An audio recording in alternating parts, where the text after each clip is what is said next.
Hello everyone. आज SSC का selection post का मैथ्स का पेपर सॉल्व करेंगे।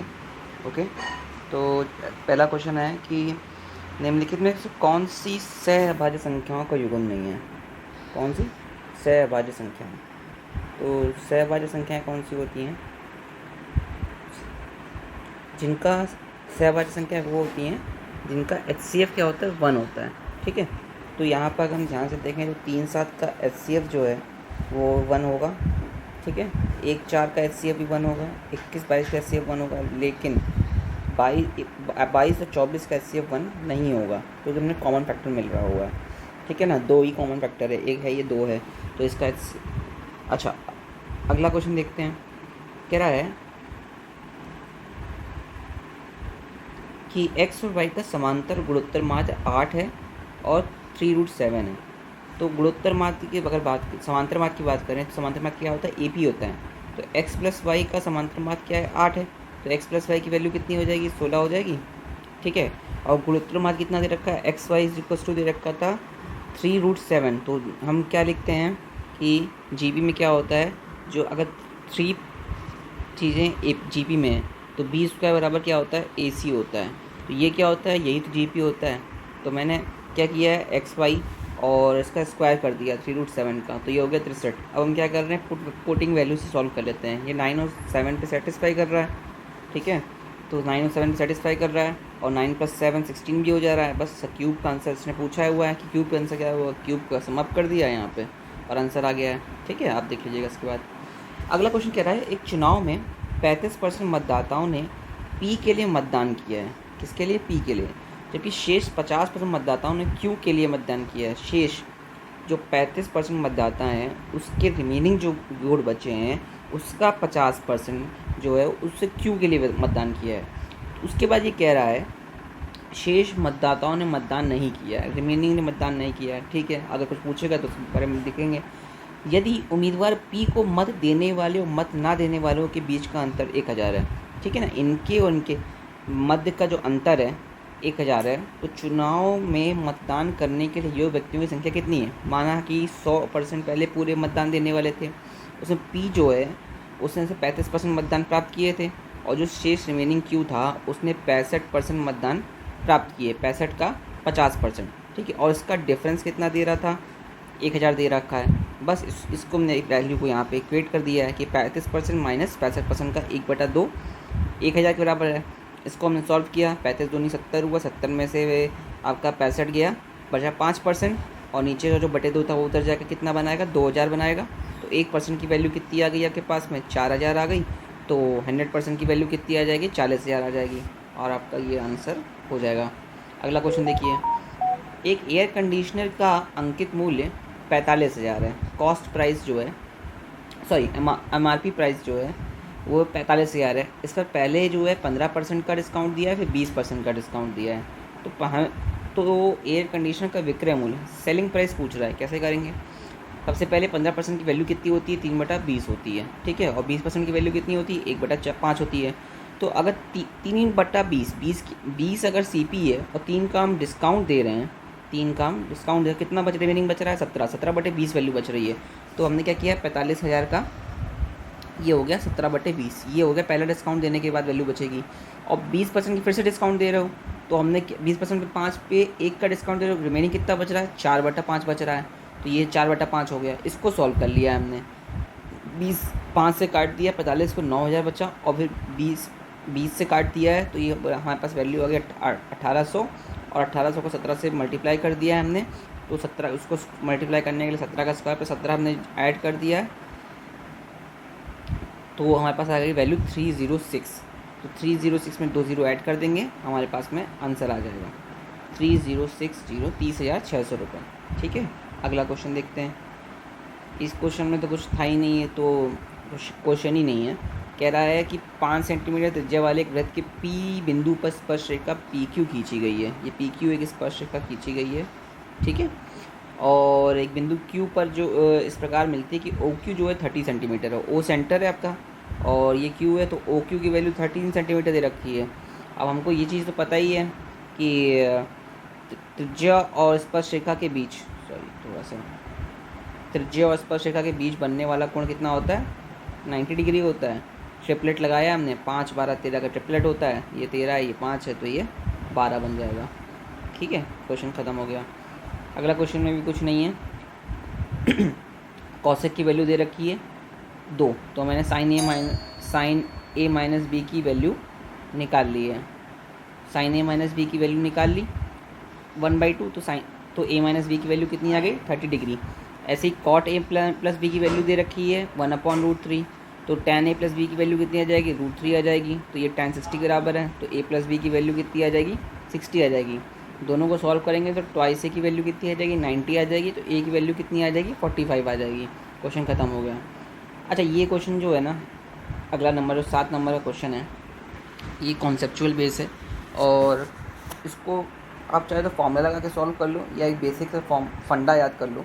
फंडा क्या है?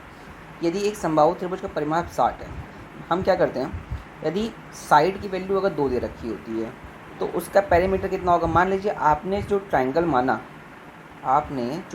माना उसकी वैल्यू, साइड की वैल्यू अगर 2 है, हम 2 मान के जनरलाइज कर लेते हैं कॉन्सेप्ट को, तो उसका पेरीमीटर कितना जनरेट कर देगा? 6 जनरेट करेगा। और उसका एरिया कितना आएगा? √3 आएगा। इसको आप सॉल्व करिएगा। चलिए इसे करा देते हैं आपको।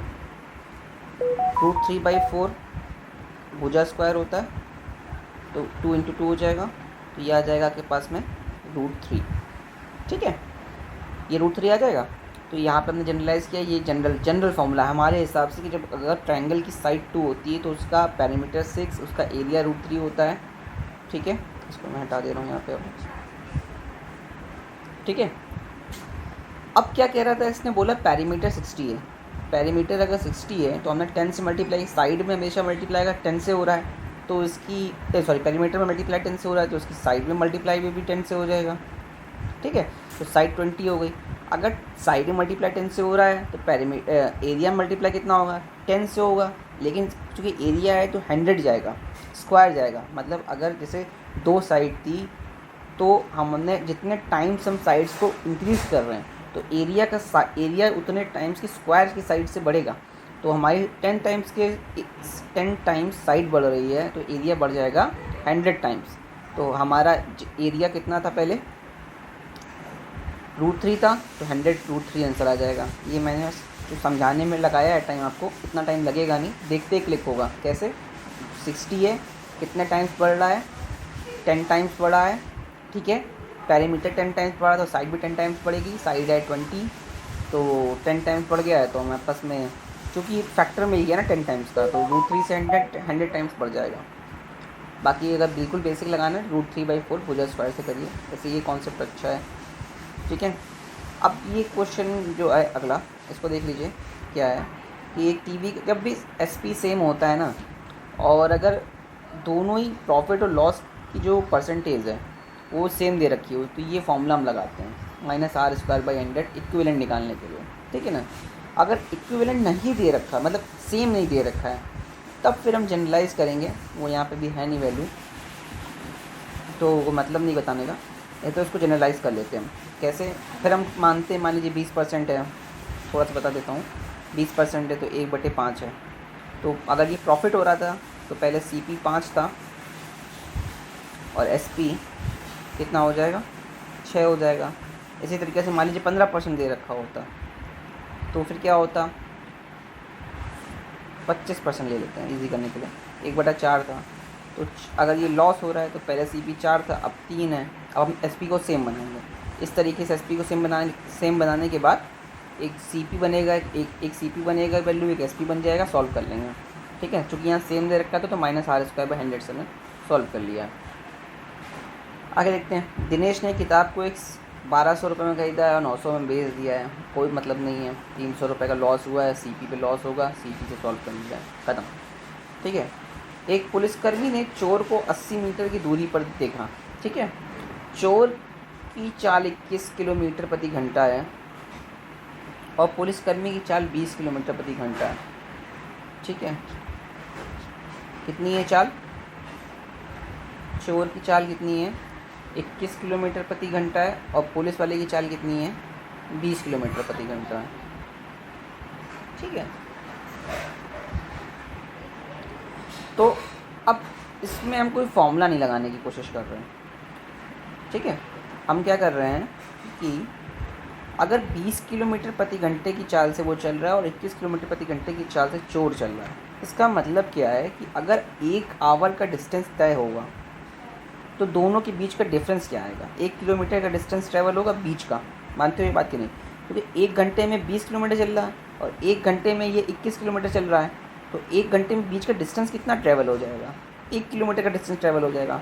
इसी को मैं कन्वर्ट कर ले रहा हूँ, 60 मिनट में 1000 मीटर होगा, क्योंकि किलोमीटर को मीटर में चेंज कर दिया है, तो 60 मिनट को भी सेकंड में चेंज कर ले रहा हूँ, क्योंकि हमसे इसने पूछा 18 सेकंड में, हम कुछ कर ही नहीं रहे हैं अभी, कुछ क्वेश्चन सॉल्व ही नहीं कर रहे हैं। तो 60 × 60 बराबर सेकंड हो जाएगा 1000 मीटर, तो 1 सेकंड में कितना हो जाएगा, ये वैल्यू बन जाएगी 1000/60 × 60, तो 18 सेकंड की वैल्यू आ गई 5 मीटर। बस हमसे उसने पूछा 18 सेकंड के बाद बीच की दूरी क्या होगी, पहले कितनी दूरी थी 80 थी, 5 मीटर का ग्रोथ हो जाएगा, तो डिस्टेंस कितना हो जाएगा 85 मीटर। इसमें कोई फॉर्मूले की ज़रूरत नहीं थी, ये क्वेश्चन ही कुछ नहीं था, बेसिक आपका लगाने के लिए है केवल। कह रहा पहली 5 संख्या सम प्राकृतिक संख्याओं का औसत ज्ञात कीजिए। हमने सम संख्याएं लिखी 2, 4, 6, 8 और 10। तो ये चूँकि ऑड है तो बीच का ही संख्या जो होगी वही होगी एवरेज।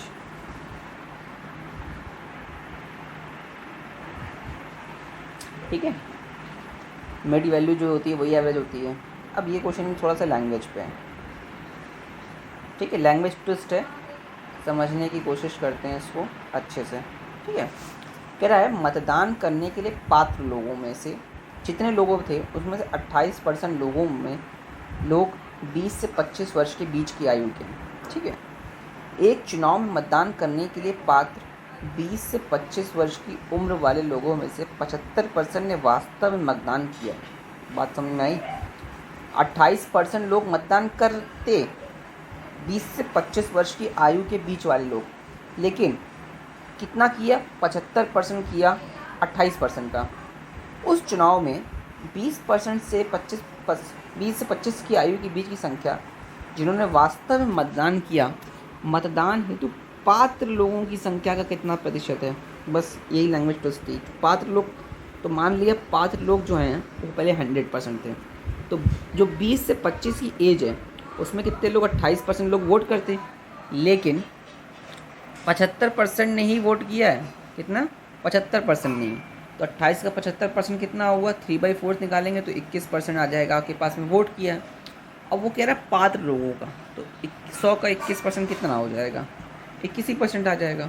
यहाँ पे आपको थोड़ा सा कन्फ्यूज़न हो सकता था कि किसका लेना है, तो पात्र लोगों का ही लेना है, ख़त्म हो जाएगा। अच्छा, ये कह रहा है p संख्याओं का औसत q² है। ठीक है, तो p संख्याओं का औसत कितना है? q² है, तो p संख्याओं का सम कितना हो जाएगा? pq² हो जाएगा। q संख्याओं का औसत कितना है? p² है, तो q संख्याओं का औसत कितना, सम कितना हो जाएगा? qp² हो जाएगा। तो p + q का एवरेज कितना हो जाएगा? अगर हमें किसी संख्याओं का एवरेज निकालना होता है तो फॉर्मूला क्या होता है? सम अपॉन नंबर ऑफ टर्म्स। तो सम कितना हो गया? pq² + qp², और नंबर ऑफ टर्म्स कितने हैं? p + q टर्म्स हैं। बस pq ऊपर से कॉमन लिया है, ये आपका p + q ब्रैकेट में आ गया, नीचे p + q कट जाएगा, आपका आंसर आ जाएगा pq। खेल खत्म हो गया। आगे देखते हैं, तृतीय अनुपात निकालने के लिए कह रहा है। तृतीय अनुपात निकालने के लिए क्या करना होता है? हम जो सेकंड नंबर होता है ना 2 टाइम्स लिखते हैं और अपॉन फर्स्ट नंबर लिख लेते हैं। इसको सॉल्व कर लेंगे, आपका वैल्यू आ जाएगी 2.5। ट्राई कर लीजिएगा। पहली 8 प्राकृत संख्याओं का एवरेज। ठीक है, कोई इशू नहीं है। 8 विषम प्राकृत संख्याएँ हैं, विषम प्राकृत संख्याएँ मैंने लिख लिया 1, 3, 5, 7, 9, 11, 13, 17, ये 8 हो गई। अब चूँकि इवन है तो इवन के केस में क्या होता है? मिड वैल्यू क्या होगी? ये नंबर प्लस ये नंबर बाई 2 हो जाएगा। ठीक है, तो ये 9, 7, 16 बाई 2 कितना आ जाएगा? 8 आ जाएगा। ठीक है, आगे देखते हैं। कंसेप्चुअल बेस क्वेश्चन है, ये कई तरीके से किया जा सकता है। कंपाउंड का अच्छा क्वेश्चन है, देखिए क्या है। कह रहा है आरिफ ने वार्षिक, एक ही क्वेश्चन है, इससे कई सारे क्वेश्चन के कॉन्सेप्ट डेवलप कराते रहो। आरिफ ने वार्षिक रूप से चक्रवृद्धि होने वाली 25% वार्षिक ब्याज की दर पर, रेट कितना दे रखा है? 25% दे रखा है। 3 वर्ष का टाइम दे रखा है और अमाउंट दे रखा है 15,625। कह रहा है ऋण की राशि कितनी थी, मतलब क्या पूछ रहा है, पी पूछ रहा है। ठीक है, पहले हम मेथड 1 की बात करते हैं। देखिए क्या था, 25% का मतलब होता है 1/4। ठीक है, क्वेश्चन समझ में आ गया होगा आपको। पी दिया हुआ है, टाइम दिया, पी निकालना है, अमाउंट दिया हुआ है, रेट दिया हुआ है, टाइम दिया हुआ है। 25% का मतलब होता है 1/4। कोई चीज़ 4 थी, वो चीज़ 5 हो गई है एक साल में, तो 3 सालों में कितनी हो जाएगी, 64 हो जाएगी और 125 हो जाएगी। बात समझ रहे हो, क्योंकि कंपाउंड है और हमको 125 की वैल्यू दे रखी है, कितनी, 15,625। तो 5 की वैल्यू कितनी हो जाएगी, 625 हो जाएगी। मैंने 25 से काटा है, तो 1 यूनिट की वैल्यू कितनी आ जाएगी, 125 आ जाएगी।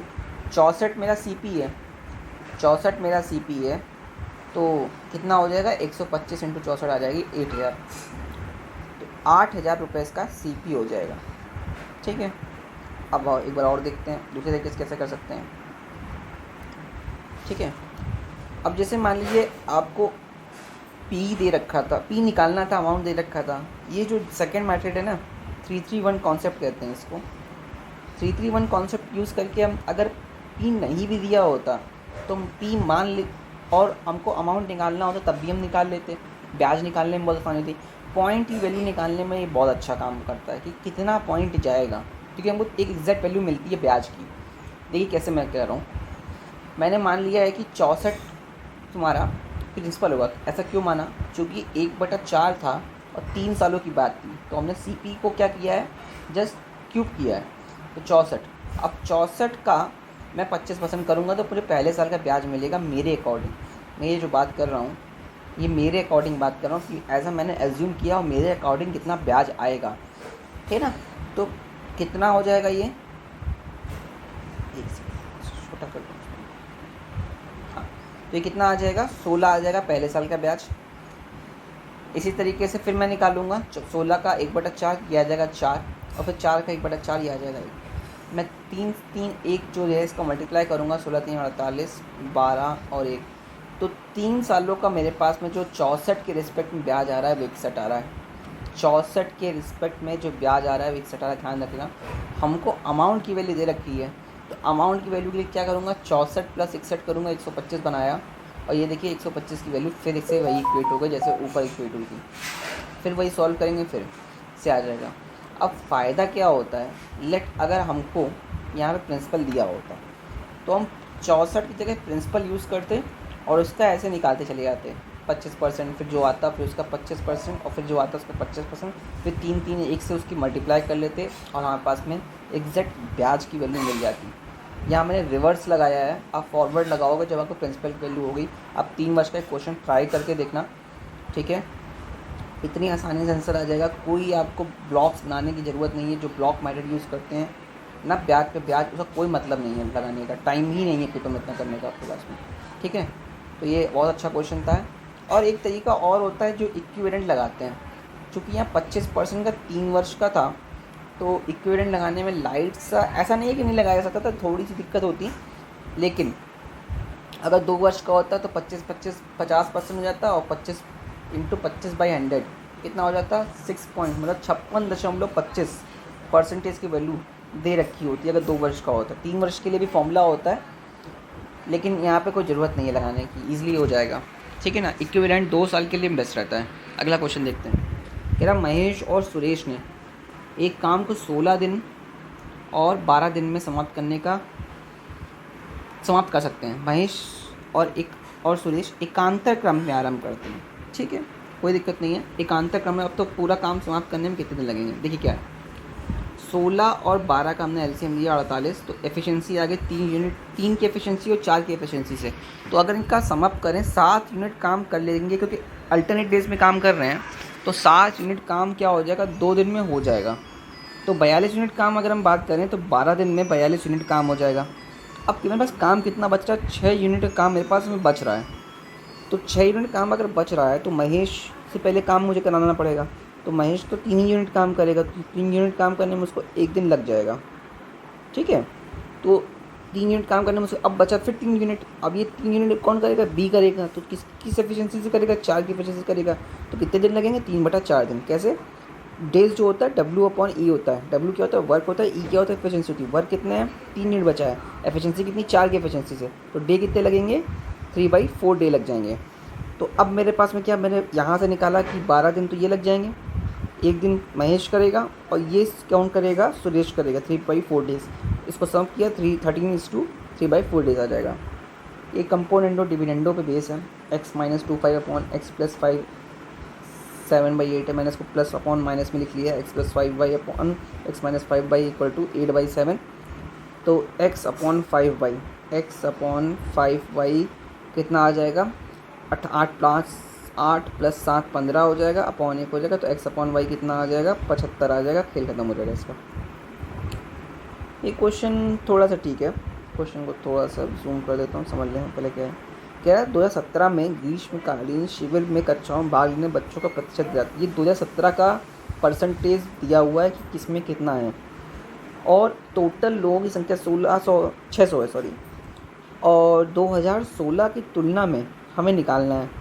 तो 2016 की तुलना में अगर हमको निकालना है तो उसने बोला है कि क्वेश्चन में यदि जून 2016 की तुलना में 17 में 20% की वृद्धि हुई है, तो 16 से 17 में अगर 20% की वृद्धि हुई है, तो इसका मतलब है कि जो 600 की वैल्यू दी है वो 120% की वैल्यू दी है।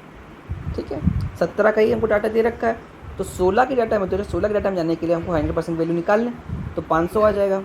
और हमको 16 का ही डेटा चाहिए, क्या किसका चाहिए हमको? स्विमिंग और एथलेटिक्स का। ये स्विमिंग प्लस एथलेटिक्स। और मुझे किसका चाहिए? संगीत का। ये क्या है? संगीत 16%। तो 22 + 16% कितना हो जाएगा? 38%। 38% की वैल्यू निकालनी है, क्योंकि 100% की वैल्यू 500, तो 1% की वैल्यू कितनी आ जाएगी? 5 आ जाएगी। तो 38% की वैल्यू हो जाएगी 5 × 38 190 आ जाएगा। इसको सॉल्व कर लीजिएगा, आंसर आ जाएगा। ये पूछ रहा है किस, अगले क्वेश्चन में पूछा सभी वर्गों के छात्रों की अधिकतम संख्या किस विभाग में है। सम अप कर लीजिएगा, कोई इशू ही नहीं है। ठीक है, अगला क्वेश्चन देखते हैं। अगला क्वेश्चन कह रहा है कि ट्राइंगल कितना है? TAP दे रखा है हमको। ठीक है, उस TAP में TA की वैल्यू दे रखी है 6 सेंटीमीटर, TAP एंगल 60 दे रखा है, और A जो K पॉइंट दिया है वो K है AP का मिड पॉइंट। इसको इस तरीके से TP पर बढ़ाया है, इसको इस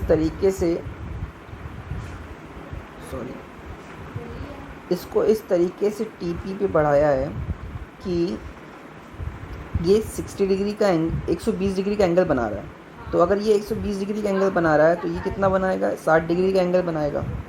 अब हमको एक प्रॉपर्टी पढ़ रखी है हमने कि एक ट्रायंगल में यदि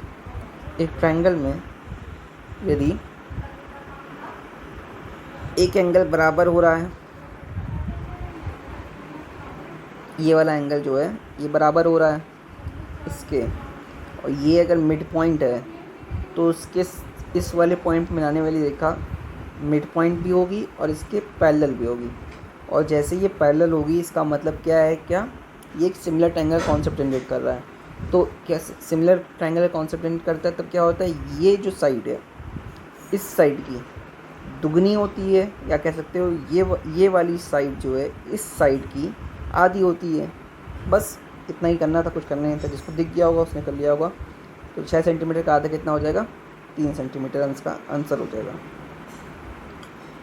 यहाँ पे अगला क्वेश्चन क्या रखा है कि यदि 2 की पावर x, 3 की पावर y और 6 की पावर z इक्वल है, तो 1/x + 1/y - 1/z की वैल्यू निकालनी है।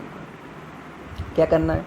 हम सबको k के इक्वेट करेंगे। 2 की पावर x = k होगा, तो 2 = कितने के बराबर हो जाएगा? 1/x के हो जाएगा। इसी प्रकार से 3 किसके बराबर हो जाएगा? k की पावर 1/y के बराबर हो जाएगा। और 6 के बराबर हो जाएगा? k की पावर 1/z के बराबर हो जाएगा। अब हमको ये दिख रहा है कि 2 का मल्टीप्लाई अगर मैं 3 से करूँ तो 6 के बराबर हो जाएगा। वैल्यू को पुट कर दीजिए, k की पावर 1/x, k की पावर 1/y, k की पावर 1/z। तो k की पावर कितना हो जाएगा? कॉमन हो जाएगा, आधार सेम है, पावर क्या हो जाएंगी? एडअप हो जाएंगी। 1/x + 1/y हो जाएगा। ये k कितना पावर कितनी हो जाएगी? 1/z हो जाएगी। तो ये कितना बना देगा? कंपेयर कर लेंगे तो हम ये बना देगा आपका 1/x + 1/y = 1/z। तो 1/z को इधर ले आएंगे तो इक्वेशन की वैल्यू कितनी आ रही है? 0 आ रही है, और ये आपका आंसर आ जाएगा। Plus B square plus 2ab की वैल्यू हो जाएगी 1, कोई दिक्कत नहीं। और a माइनस बी की वैल्यू दे रखी है √7, तो a square plus B square minus 2ab की वैल्यू 7 हो जाएगी। मैंने दोनों का होल स्क्वायर कर दिया है। अब दोनों इक्वेशन को जब मैं ऐड करूँगा तो twice of a square plus B square 8 हो जाएगा, तो a square plus B square कितना हो जाएगा 4 हो जाएगा। इसी तरीके से 4 ऑफ a स्क्वायर 4ab क्या हो जाएगा -6 हो जाएगा। अब इसको एक बार माइनस कर ले रहा हूँ इक्वेशन को, तो ab की वैल्यू कितनी आ जाएगी -3/2 आ जाएगी।